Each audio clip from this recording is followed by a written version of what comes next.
안녕하세요. 담백한 스마트 기기 활용법 차세희입니다. 자, 오늘은 제가 고프로 처음 사용자라고 했었잖아요. 뭐 가끔씩 만져볼 수는 있었지만 고프로를 처음 제가 구매해서 사용하는 거는 이 고프로 10이 처음이었습니다. 구매해서 제가 굉장히 여러 번 써보고 브이로그를 해보려고도 노력도 해보고 사진이나 영상이나 여러 가지 테스트를 좀 해보고 스스로 느낀 처음 사용자가 고프로를 처음 구매한 사용자가 느낀 장점과 단점입니다. 한번 시작해 보도록 할게요. 자, 장점입니다. 제가 생각하기에 현존하는 모든 카메라 중에서 가장 흔들림이 없는 흔들림 보정 최고입니다. 카메라를 저도 많이 사용해 봤습니다. 동영상 카메라들 기종들이나 영화용 카메라들이나 스마트폰이나 갤럭시나 아이폰이나 혹은 짐벌 사용하기도 해보고 그랬는데 DSLR도 마찬가지고 제가 볼 땐 굉장한 엄청난 흔들림 보정의 기능을 가지고 있죠. 사실 이 흔들림 보정 정도가 아니라 아예 흔들리지 못하게 막아버리는 그런 느낌이에요. 이 고프로는 정말 액션캠의 이름에 걸맞도록 완전 흔들림을 딱 잡아준다는 그런 느낌이 들어서 굉장한 장점이라고 생각합니다. 두 번째는 여기 있는 이 보이는 전면 디스플레이 있죠. 이 전면 디스플레이가 굉장히 편해요.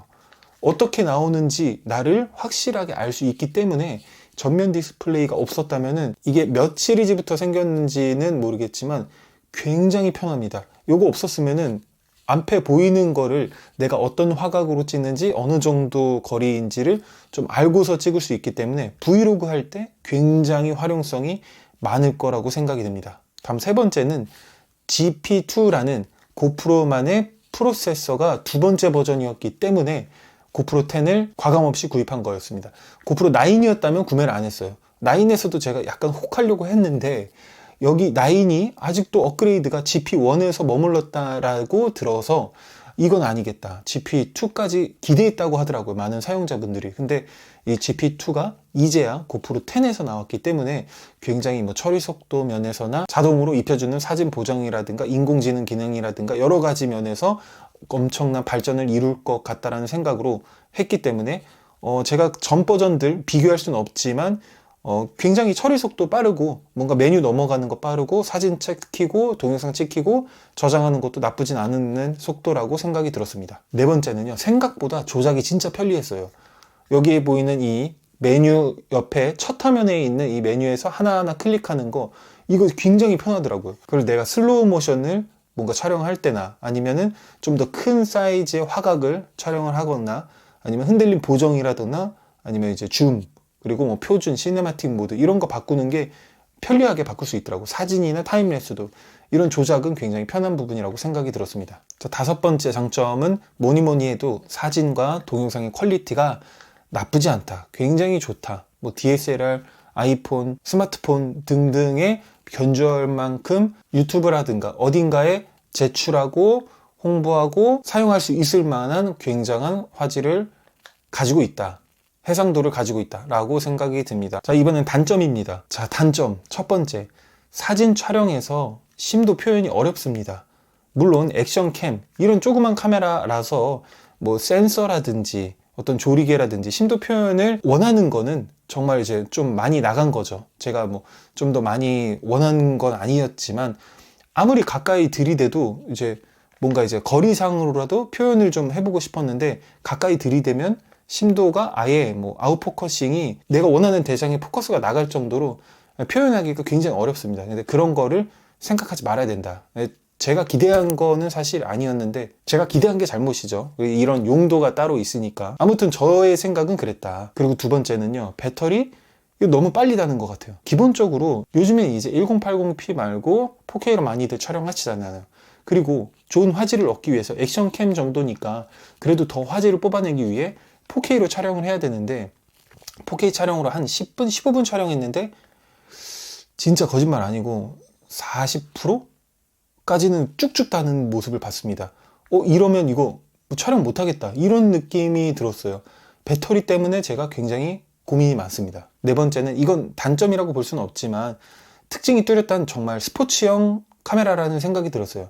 액션캠의 말 그대로 움직이는 것에서 잘 잡아주고 어느 정도 그런 면에서 촬영을 하게 해주는, 그러니까 서핑보드, 그러니까 고프로 동영상 광고에서 많이 나온 장면들, 어디 자전거 탈 때, 뛸 때 이런 부분인 거지 브이로그용으로는 약간 뭐 핸드폰이 훨씬 나을 것 같다라는 생각이 좀 드는 바였습니다. 여섯 번째는 사실 이 핸드폰만 써온 사용자들이라면 핸드폰에 비해서 디스플레이 액정이 작아요. 작아서 조작이 답답합니다. 아까 제가 장점으로 조작이 굉장히 편리하게 돼 있다고는 했지만 그래도 이게 좀 답답하기 때문에 액정이 작아서 잦은 터치 오류를 범할 수도 있고 한 두 번, 세 번 눌러서 위로 올렸을 때 실행이 안 되는 경우도 본 적이 있어요.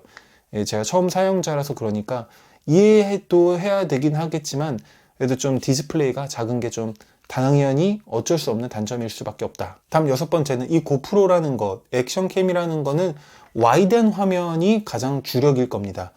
화각이 좁아가지고 좁으면 좁을수록 그 대상을 잡는 데에 집중만 되게 되니까 그 배경과 인물과 사물과 같이 있는 그 거리 이런 것들을 보여주기 위해서 와이드한 화면부터가 시작인데 그런 광각이 처음에 접했을 때 조금 어색할 수 있어요.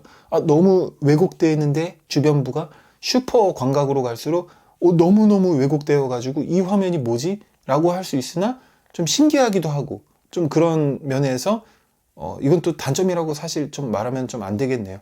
그런 면에서 좀 적응하기가 처음 사용자에게는 좀 핸드폰에서의 일반 화각에서 적응하기가 좀 쉽지 않다. 물론 핸드폰도 와이드에서 시작하는 건 맞지만 그거보다 좀 주변부가 왜곡되어서 둥글게 피시아이 형태로 나오기 때문에 그건 한번 살펴봐야 될 필요성이 있긴 합니다. 마지막으로는 저만 생각한 거일 수도 있는데 여기 지금 이쪽에 배터리 여는 부분이에요. 이게 배터리나 메모리를 여는 부분이거든요. 여기를 손톱도 제가 짧아가지고 길어야 되나? 길어도 좀 힘들어요. 여기를 열기가 힘들다. 여기 좀 힘들게 눌러서 빼야 되는데 이거 좀 쉽게 할 수 없었나? 라는 그냥 생각이 좀 듭니다. 원래 그랬나? 이게 이제 딱 짱짱하게 껴지는 건 좋지만 물론 이제 방수에 대한 부분 때문에 꽉꽉 껴져 있는 것 같아요. 그런데 손톱이 아주 좀 힘을 좀 들여야 돼요. 이게 새 거라서 그런지 모르겠네요. 네. 이 부분 저는 좀 답답하다라는 느낌을 좀 받았다라는 겁니다. 자, 종합해서 얘기하자면 사실 4K 촬영을 많이 합니다. 4K 촬영으로 많이 하고 촬영하고 돌아다니고 뭐 브이로그도 한번 해보고 스포츠용으로 뭐 자전거나 달리기도 많이 해보려고 하는데 이 배터리가 너무 많이 나가서 한 며칠 써보고 이게 당근마켓에 그냥 팔아 마라 이런 생각까지 살짝 갔다가 어디 보니까 이런 여기 그립에 충전으로 배터리가 달려있고 여기 이제 꽂을 수 있는 그런 장치도 있는 것 같아서 일단 장점을 더 생각하면서 사용해 보고자 합니다. 여러분들 제가 생각한 장점 단점이니까 개인적이고 주관적인 내용이 들어있을 수 있어요. 그리고 혹시 공감하시거나 다른 장점 단점이 있으시면 댓글로 한번 달아주시면 감사하겠습니다. 그럼 여기까지 차세이였습니다. 남은 시간도 유용하고 생산적인 시간 가지시길 바랍니다. 안녕히 계세요.